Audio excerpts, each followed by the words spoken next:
Welcome to this second video for this week on biblical theology. In this segment, I want to briefly survey the field of biblical theologies, sort of giving you a lay of the land, if you will. There are lots of details I won't be able to address, but I think this will help you with your reading and understanding of how all the things called biblical theology fit together.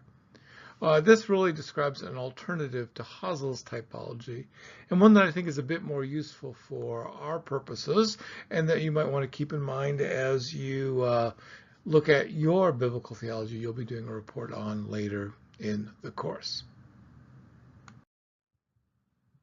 My primary resource for this survey is Klink and Lockett's little book, Understanding Biblical Theology, and I've also heard the discussions in seminars and sessions at conferences where they've made the similar kind of arguments, but particularly Darian, I've heard a few times.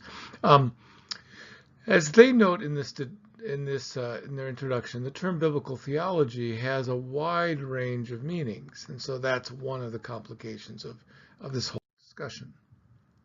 It can mean almost anything, beginning with a theology that is biblically grounded. Wayne Grudem's systematic theology. Sometimes people even call their systematic theology biblical doctrine, as though it's derived straight from the Bible, or even a theology that seeks to explain biblical teaching. And they suggest Paul Tillich as an example of that, which is an interesting choice.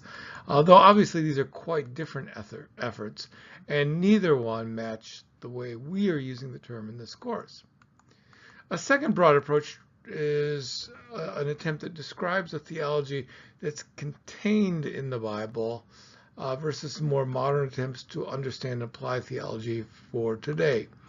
Here we encounter the division between, quote, what the Bible means versus what the Bible means versus meant, or the difference between biblical theology, a descriptive discipline, and systematic theology, which is, shall we say, a more prescriptive discipline. In many senses, this second division goes back to J.P. Gabler's famous 1787 lecture, where he contrasted the historical discipline of biblical theology from what he called dogmatic theology. We would say systematic theology today, I think.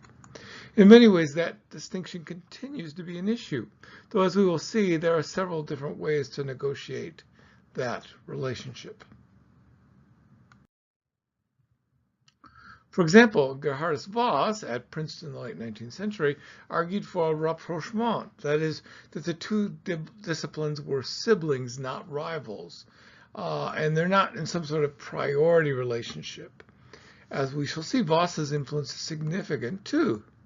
His basic point is that, yes, systematic theology abstracts teachings from the text using logic or philosophy, while biblical theology uses history as an abstracting tool. So they both are abstracting disciplines, if you will.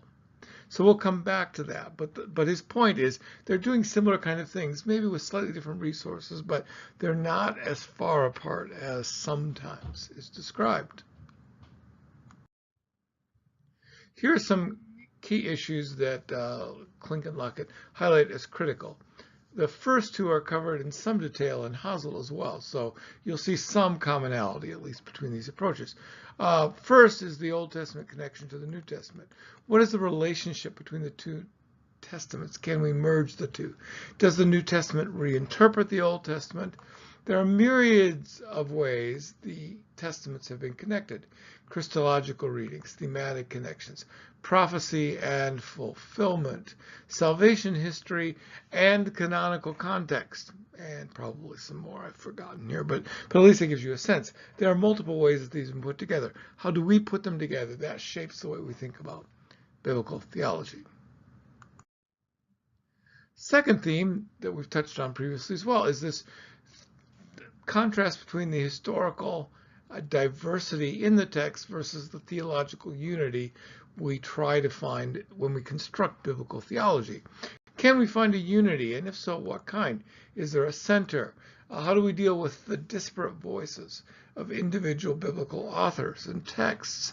Can we unify them without flattening them out and squishing and blending them all into a single thing?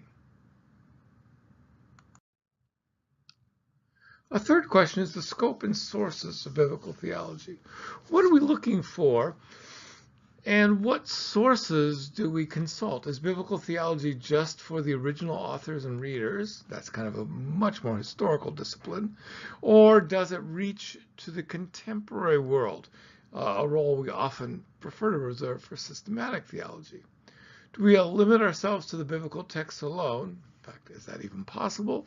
Or do we draw on extra biblical texts, on social and historical sources for context, and so on? And I think in reality, it's difficult not to at some level, right? So I'm not sure anyone can just do naked biblical texts. We all bring various types of context and resources to bear on how we read those texts. A fourth question is the subject matter of biblical theology. What is biblical theology about? Is it about history? Is it about God? Is it about God's work? Is it about salvation? Is it about the kingdom, and so on? What is it about? And that determination often is made before we actually engage in the discipline, or at least our range of options can be severely limited before we get to the discipline itself. Another question has to do with whether biblical theology is primarily a churchly discipline or an academic discipline. An issue I've raised earlier, right? As what's the proper place for interpreting the text? What's the proper place for doing biblical theology? A parallel problem, right? Where is the primary locus for biblical theology? As with hermeneutics in general, there are varying approaches to the role of the academy and the church for this. Some of those distinctions draw on how particular skills and knowledge are used to construct biblical theology. That is, do you need to know biblical languages? Do you need to have knowledge for the New Testament of things like Second Temple Judaism, and so on? Is biblical theology simply descriptive, that's more scholarly, or is it prescriptive, that's more churchly? So you see, again, what we think the function is shapes to some extent where we think it belongs, or where the primary focus of attention should be.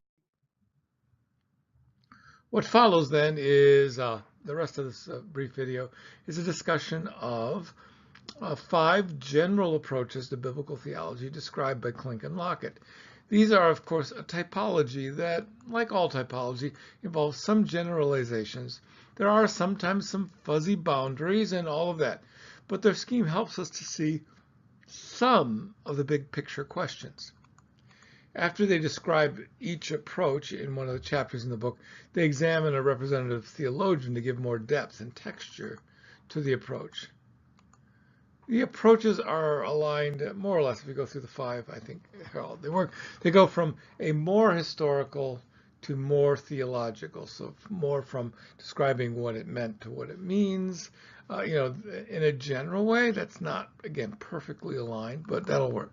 So let me do a brief summary of the 5 approaches.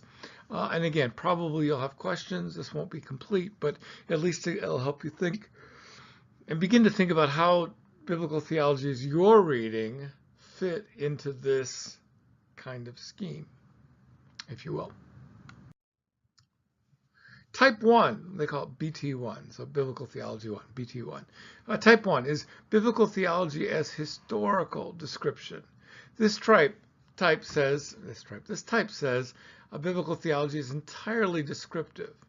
There is no attempt to move to the present day, to its meaning, to its reality, to its significance. You're just describing, what did Israel think? What did Isaiah mean? And so on. In other words, biblical theology is describing what people believed back then. And because of that, there can be no whole Bible theology, right? If you think about that, because the history is not one history, it's different points of time. So each text must be read in its own context, and we cannot read back from a later text into an earlier one. I think there are few in the evangelical camp that would hold to this kind of approach, but it's an important one. Obviously, given the heavy focus on history and technical research, this is an academy-focused activity. Probably the most famous recent advocate is a man named James Barr, but Christopher Stendahl and others take this approach as well. So in biblical theology, we're trying to describe what they thought. We may or may not agree with them. They may or may not be right. They may or may not have relevance. What they thought may or may not have relevance for us today, and so on. Type 1, historical. Type 2 is biblical theology as a history of redemption. And again, you can see it's still descriptive, historical, but it has that little more theological flavor. It's not mere history. It's a history that's moving somewhere. And so that provides some unification that allows you to kind of connect things in ways that the first approach didn't. We've seen this one in Haswell described as one of his approaches. This approach wants to develop a whole Bible theology, but does so with a historical perspective. So, in other words, it recognizes that the Old Testament is incomplete. So we can describe what the Old Testament believers thought, but it's pointing forward to the New Testament. So there has to be a connection. It's progressive. It's chronological, but also progressive. This differs from type 1, so this is BT2, right? Biblical Theology type 2. It differs from type 1 in several important ways. The fact that you can do whole Bible theology is one of the differences. The goal of biblical theology for the church is the other thing. So this isn't just an academic. This one does have church theological implications. Interestingly, they identify at least 3 distinct strains in this approach. The Dallas School, they call it, I think, Dallas Theological Seminary, which focuses on the theology of individual books and sections. So we see that development by comparing the theology of the Pentateuch with the theology of the prophets, with theology of maybe Mark, with the theology of Paul. We see development along there. Historical and chronological, but there's not a lot of unifying work. The unity is brought to bear from systematic theology primarily.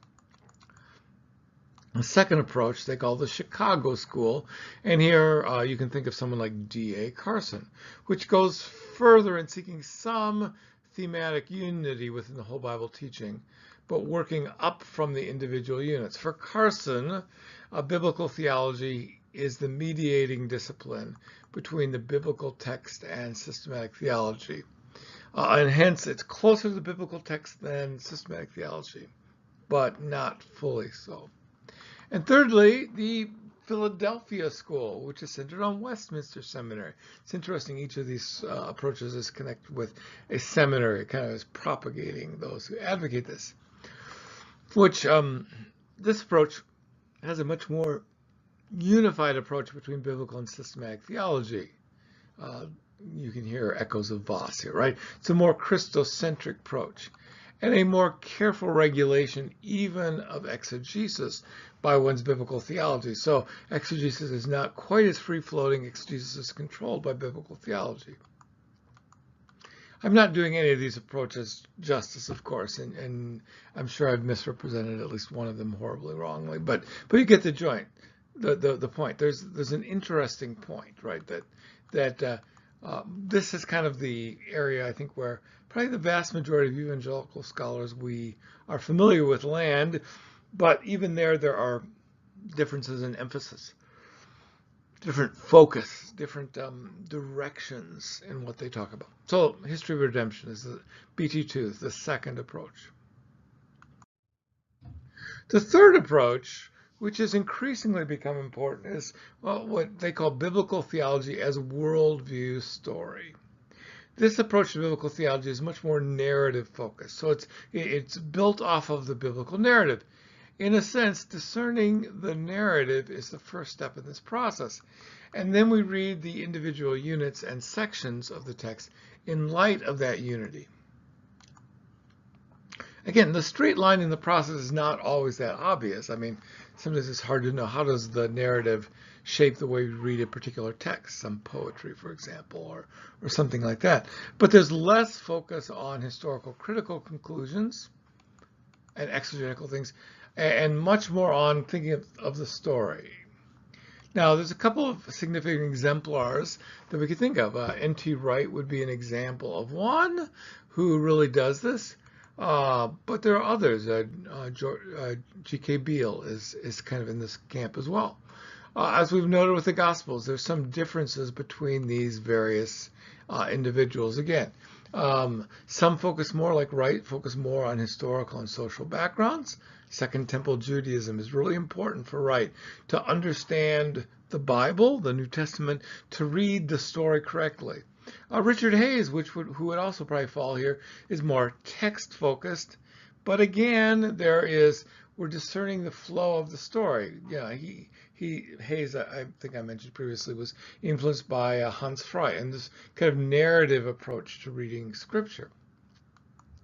Part of the debate is precisely how history connects to story. Nevertheless, they agree, people in this worldview, as narrative kind of biblical theology, they agree on a church-directed biblical theology. This is not just the work of the academy, right? It's something more than that. Type 4, BT4, Biblical Theology Type 4, is theology as canonical. This type of biblical theology focuses on the canon as the norm for biblical theology. It uses historical criticism, but only as a tool to discern features of the canonical text. So it doesn't necessarily disregard all that stuff, but we're really more interested in understanding the canon, right? These tools are used for internal analysis, not external criticism.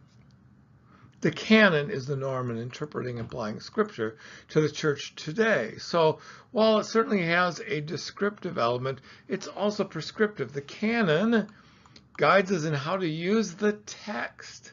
So the whole canon is always at work. We're always reading the Old Testament with the New Testament in mind. We're reading it as Christian Scripture. We can't avoid that. Examples of this approach would include people like James Sanders, Christopher Seitz, and the most influential, I think, would be Brevard Childs.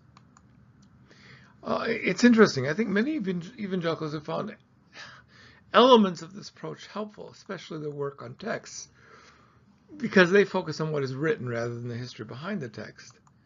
But there remain some key problems for those who come to this approach with an evangelical framework. So I don't think it's as an overarching, a dominant approach.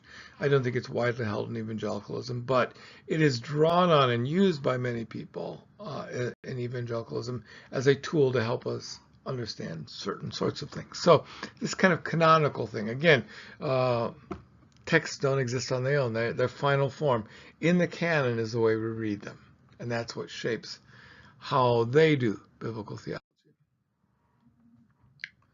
Type 5, BT5, Biblical Theology Type 5. It's theology as theological construction.